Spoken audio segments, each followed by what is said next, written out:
Les frappes s'intensifient. Les troupes russes ciblent les aérodromes militaires ukrainiens et détruisent un MiG-29 au sol. Ce sont les dernières informations communiquées par le ministère russe de la Défense, qui affirme avoir infligé des pertes significatives aux forces armées ukrainiennes au cours des dernières 24 heures.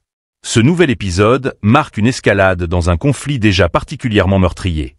Si vous voulez rester informé sur ces développements majeurs, abonnez-vous et partagez ce reportage pour permettre à d'autres de comprendre tous les enjeux.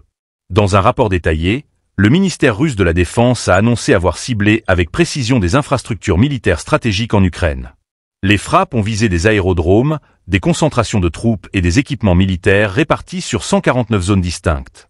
Selon les autorités russes, ces opérations ont mobilisé des avions de combat, des drones, des missiles et de l'artillerie lourde, une combinaison qui illustre l'ampleur des moyens engagés dans cette campagne militaire. Parmi les destructions les plus notables, un MiG-29 de l'armée de l'air ukrainienne a été détruit au sol. Un coup dur pour les forces ukrainiennes, qui luttent pour conserver leur supériorité aérienne face à une armée russe technologiquement et numériquement supérieure. Cette perte illustre l'importance de la maîtrise de l'espace aérien dans une guerre où chaque atout compte. Les images d'archives récemment diffusées montrent également un Su-34 russe en action, un appareil conçu pour des frappes de précision en territoire ennemi.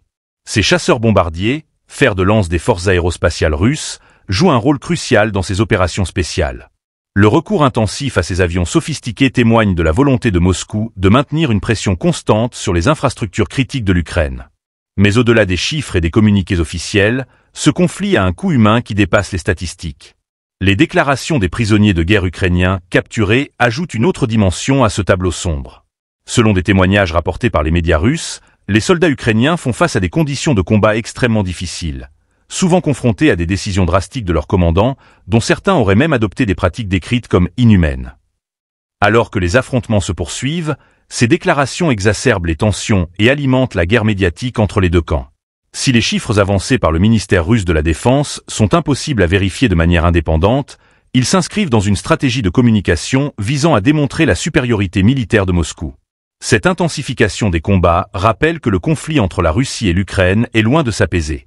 Les frappes aériennes massives et les pertes matérielles, combinées au récit glaçant de ceux qui sont pris dans cette tourmente, soulignent une vérité troublante.